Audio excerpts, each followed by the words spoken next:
Bismillahirrahmanirrahim. Assalamualaikum warahmatullahi wabarakatuh. Salam sejahtera bagi kita semua.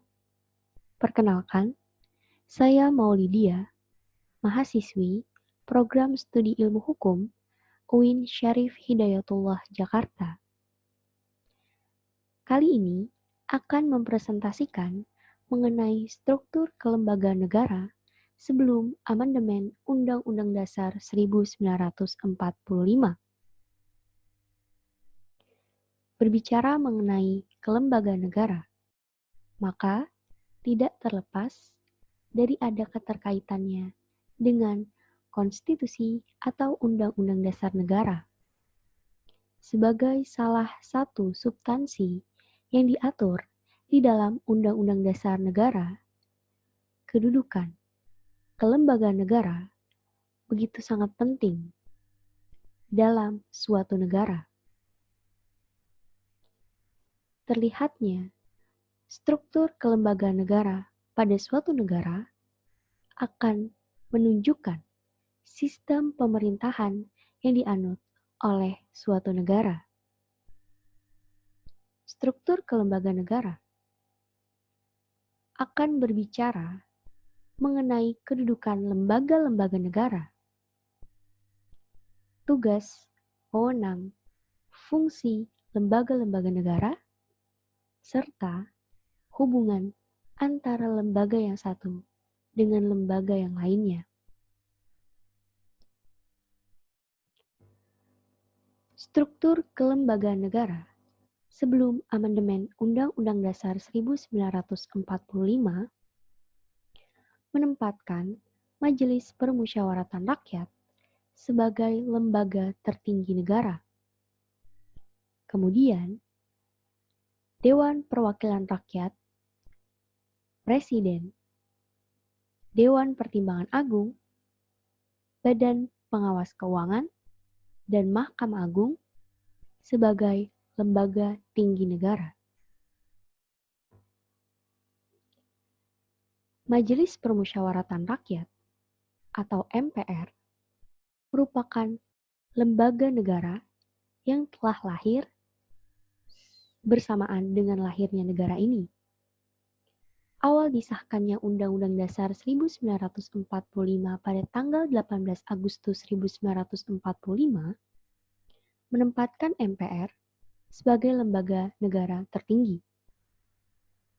Hal tersebut didasari oleh gagasan dan pandangan para founding fathers and mothers, perumus Undang-Undang Dasar, yang menjelaskan bahwa Majelis Permusyawaratan Rakyat merupakan lembaga yang menjelmakan aspirasi rakyat berdasarkan pada prinsip musyawarah dengan istilah badan permusyawaratan, dengan harapan bahwa kelak negara Indonesia yang nantinya akan terbentuk merupakan negara yang berdiri pada asas kekeluargaan dan bukan negara yang berdiri pada sistem individualisme seperti pada negara-negara barat lainnya. Asas kekeluargaan yang dimaksudkan pun ialah merupakan bagian yang tak terpisahkan di dalam diri warga negara dengan pemegang kekuasaan di dalam negara. Adapun wewenang yang diberikan konstitusi terhadap Majelis Permusyawaratan Rakyat, yang pertama adalah menetapkan Undang-Undang Dasar. Yang kedua, menetapkan garis-garis besar haluan negara. Dalam wewenang ini, Majelis Permusyawaratan Rakyat menetapkan pedoman-pedoman dasar haluan negara dalam membangun pembangunan nasional yang berkelanjutan bagi sektor-sektor negara. Dan wewenang yang ketiga adalah memilih dan melantik presiden dan wakil presiden. Wewenang ini diberikan, kembali lagi, karena hakikat daripada Majelis Permusyawaratan Rakyat ialah sebagai jelmaan daripada kedaulatan rakyat Sehingga menjadi sebuah konsekuensi logis bahwasannya Majelis Permusyawaratan Rakyatlah yang berhak untuk memilih presiden dan wakil presiden serta melantiknya.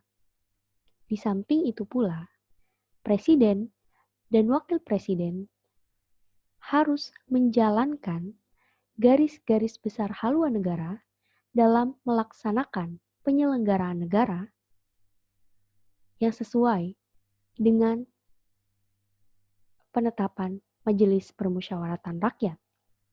Manakala ketika presiden dan wakil presiden tidak menjalankan penyelenggaraan negara yang sesuai dengan garis-garis besar haluan negara, maka dapat dipastikan Majelis Permusyawaratan Rakyat dapat mencabut jabatan presiden dan wakil presiden. Hal ini dikarenakan presiden dan wakil presiden merupakan mandataris daripada Majelis Permusyawaratan Rakyat.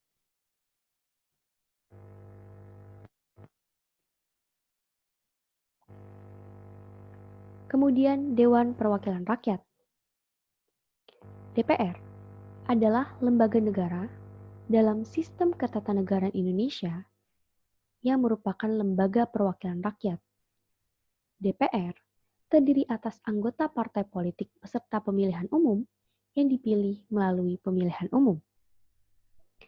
Jika dilihat saat ini, benar-benar jelas tergambar bahwa fungsi legislasi, pengawasan, dan anggaran menjadi tupoksi konkret yang dikuasai oleh DPR.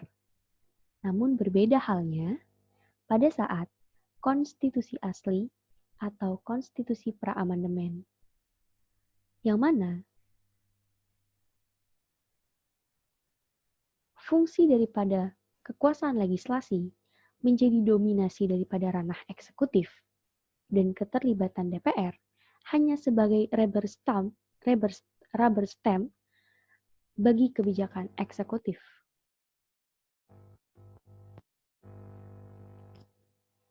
Adapun wewenang yang diberikan kepada DPR mengenai fungsi legislasi